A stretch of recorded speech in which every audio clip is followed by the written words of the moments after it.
Ano kasi ang ingay dun sa ano eh.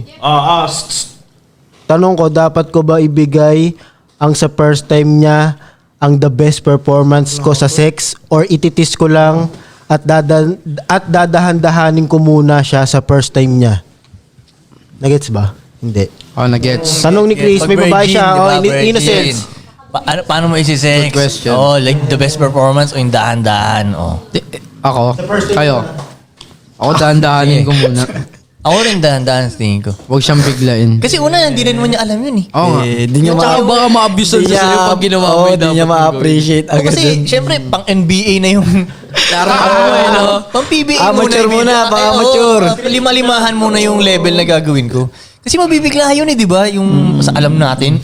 Pailaw muna. Pailaw ka muna. Oh, pailaw muna. Pailaw muna, mate, no? Tsaka para kasi pag virgin, hindi mo kailangan galingan eh. Kasi una nga, once na shumot yun na eh, parang yung connection niya sa'yo.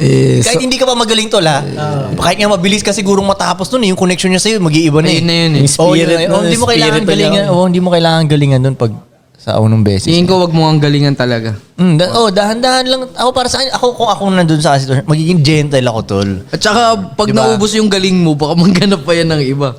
Mag-explore ba? Maganda Hindi kasi- mag-explore na sa'yo. Oo nga, kunyari binigay mo yung todong galing mo. Di yung sa 100. next mo, Wala na, ulit no? nakakapagod. Kailangan hanggang huli. Ganun ko. Oo, di ba? Tama na ano lang. 1% Missionary lang lang. Ganun lang. Lagi ko nga naalala yung tropa mo sa Tatikoy eh. Na? Yung, di ba sinasabi mo? Paano yan pag ano, di ba mabilis kang labasan? Bahala sila, basta ako nilabasan na ako.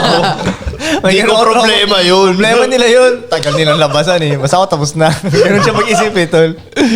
Pero yeah, dahan-dahan yan. Yun ang ano ko. Inasagot ng tropa. Virginity niya na kahit sino na lang. Meron namang isa na parang nag-iisip siya kung kanino niya ibibigay. Kung worth it ba yung Oo, pagbibigay may niya, yung no? nag-iingat siya ng gano'n. May ganung klase eh. Yung iba nagmamadali Oy, ito. tropa, wala ka Kasi nilagay. pressure siya sa mga babae, mga friends Mga niya. friends niya na babae, Oo, yung na-pressure experience siya. na nakakwento sa virgin kanya. ka ba? Yun ang wag gata na maganda makuha mo. Maganda yung isa na medyo nag-iisip, teka lang, kanino ko ba ibibigay ito? Medyo, ano to, special to ah. Medyo matalino yung O yun, medyo matalino yun, di ba? Sis, tsaka ka na sumama sa amin pag di ka na virgin. Grabe naman. May mga ganun kayo. Virgin ka pa sis? Mamayang gabi tapos ka sa amin. Pero tol, no, yung pag sa lalaki, kuya una tayong, hindi na tayo virgin, iba yung lakad talaga natin, no? Uy, talaga! Parang may 2 million sa bulsa eh. Ilan taon ka? Ilan taon ka nun? 13. Anong year ka? Anong year? Ewan ko, 13 years old ako nun. Ako rin 13 na ako nun eh. Tapos ano, siguro second year high school ako nun. Yung pagpasok mo sa school, Ako sa akin, sa court, ako unang pumunta kasi